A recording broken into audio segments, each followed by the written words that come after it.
Now we move to Joshua, who's going to talk a little bit about the next phase of this work, community involvement and the implementation. So again, thanks everybody. Joshua?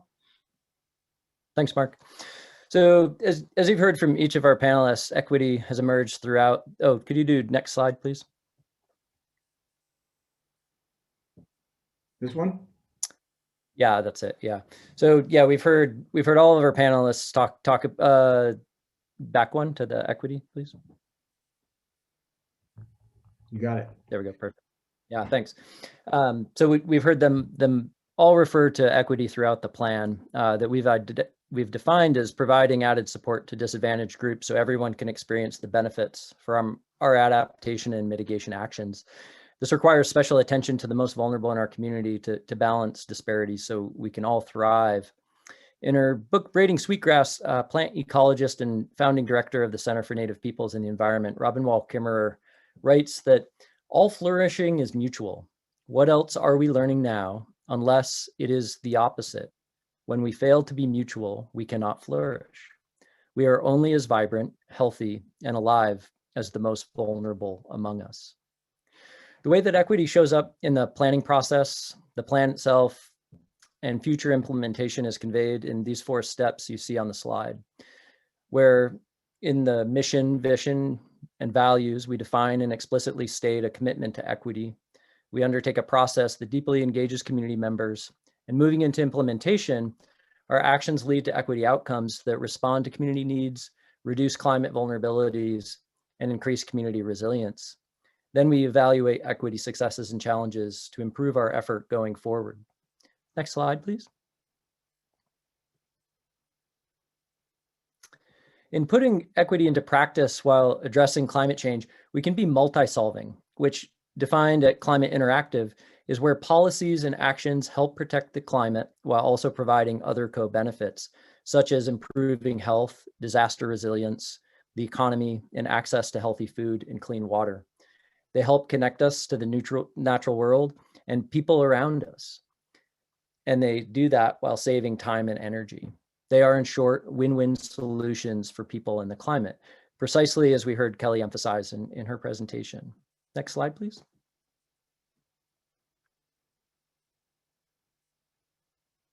The power in making this plan actionable relies on collective involvement. I recently heard Running Grass, the director of the 3 Circles Center, share what he describes as the characteristics of belonging. He emphasized the importance of getting to co-create the future of our communities. This requires making demands about actualizing that possible future. That's precisely what's happening here in the Methow, and there's still time to get involved. So we invite you to review the draft plan summary on the Resilient Methow website, and you can contribute your input via community input form that's also on the website. On that form, you can also sign up to learn about educational workshops and forums. And if you'd like to be involved in hands-on projects, that's where you can sign up. If you have any groups that you're a part of, an organization, a faith group, any contingency that you, or any group that you think would be interested in participating in a stakeholder meeting, reach out to us via info@resilientmethow.org, which is also on the website. We'll be continuing those over the next month and a half. And then review the full plan draft. It'll be released early in 2021, and it'll also be on the Resilient Methow website. Feel free to send us your questions, comments, and ideas via email, again, on Resilient Methow. Next slide, please. So moving forward, we will be revising a draft of the plan that we'll share with the public in early 2021 and finalizing after we receive more public feedback on the plan. And then our next steps in the process include continued outreach. We're holding stakeholder meetings to get targeted input on aspects of the plan that relate directly to the work of so many organizations and agencies already engaged in climate-related work. We're identifying what partners are already doing to address climate change and what projects related to the actions recommended in the plan each partner may want to support or take a leadership role on. The task force is forming climate action groups to take on the priority actions, and then we'll be advocating for the policies, initiatives, and capital projects that can support those actions. We'll continue engaging the community via educational workshops and resources, and stay tuned on the Resilient Methow website for those. We'll be consulting with tribal, local, state, and federal agencies to identify resources and support the implementation, and continue working with local government leaders as well.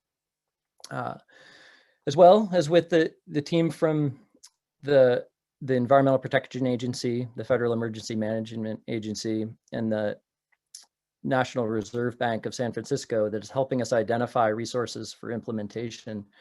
They have already been working on supporting climate resiliency via the Chelan Climate Resiliency Strategy and the Okanagan Airshed Partnership as well. So here to speak about this new partnership is Tom Donnelly, Community Recovery Coordinator for Fema.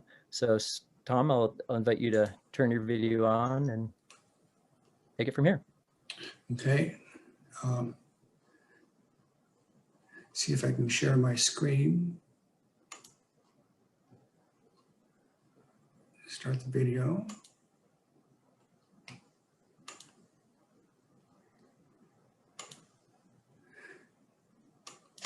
Can you all see the screen? Yeah, it's up. It's up now. Good, great. Thank you very much, Joshua. I'm Tom Donnelly. I'm with FEMA, Region 10. I've got, they gave me 5 minutes to do a presentation here, so I'm running, it looks like I'm running a little bit long and it's getting late, so I'll try to keep it to 3 minutes. Let's see if I can do that. So I'm with FEMA. I'm part of a small group of federal agencies, FEMA, EPA, and Federal Reserve Bank of San Francisco.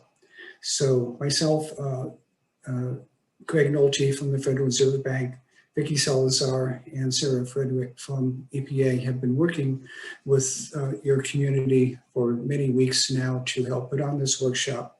And the reason we're doing this, we're part of a pilot program that we've got going for the for climate adaptation, and we call it a pilot project because we really haven't tested it out thoroughly, completely. So we hope we're doing some good for your community, but our objectives are to reach out to communities such as yourself that are doing community-centered workshops and having meetings and may need some guidance on to how to get there, and more importantly, what to do after you reach your objective of developing climate action plan in terms of implementation. So, like I said, we've been working to help structure this workshop for the last several weeks. And we've also been working with Okanagan County and Chelan County. We've done workshops for those two communities already. We've also got plans to work with the Nooksack Reservation in Washington and Copper River Valley up in Alaska. And we're hoping that by putting on these workshops, we can bring better awareness into how to be effective in reaching out to the community, but more importantly, after you decide what you're doing, and it looks like you've got a tremendous amount of excellent jumpstart. I'm really impressed with what you're doing and your goals and recommendations and all your 7 outcomes. And it's you're really well on your way. But one of the last things that Josh just mentioned is next you take a look at what the resources are and what support implementation you may be able to get from people like the federal agencies. So that's why we're trying to reach out to help you and see if there's anything we can do. And one of the things that, of course, we're working on is trying to identify, well, we come into the group, into groups with this engagement to first do an assessment and then help develop your goals and objectives. And then after that, come out to the conclusion in some direction in terms of, okay, you've got a climate action plan, what do you do it? How do you implement it? What resources is going to take and what products and deliverables can you achieve from that? And that's where we come in. And EPA and FEMA are very broad, very diverse. I'm sure you're aware of that. talk to EPA, and it's more than air quality, it's more than water quality, it's more than forest management. It's a whole bunch of things. You know, the diversity of their expertise and their ability to come in and help on things such as climate change. How do you define climate change? There's a lot of different components to that. FEMA is the same way. I work with a recovery division. My title is Community Planning and Capacity Building Coordinator. I spend a lot of time with communities on how to put communities together after they've had a disaster. I'm working with the state of Oregon right now in their disaster from the wildfires. After, when those things are done in the blue sky days, what I do is try to reach out to communities like yourself to identify ways in which you can be better prepared, be more resilient in undertaking your activities so that the next time something happens, you'll be in a better position to recover quicker, have a more resilient community from the get-go, and just be in a much more overall better position across the board. So FEMA's got a lot of diversity as well, just like the EPA does. And while I'm in the recovery division, we've also got a mitigation division. We've also got a resilience preparedness division that goes out and works with communities and trying to educate them on how to be better prepared for recovery.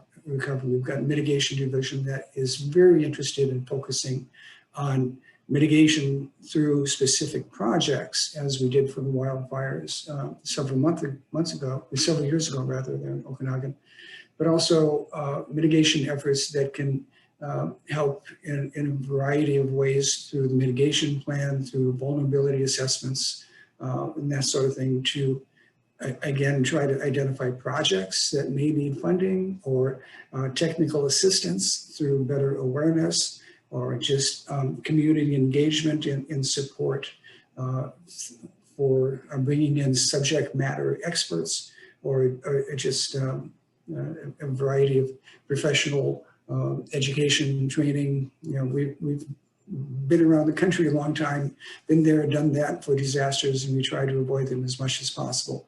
So that's what we'd like to see if we can bring to your community and try to help out as you reach into this next phase. We're very delighted to be here to help you, to support you on however we can.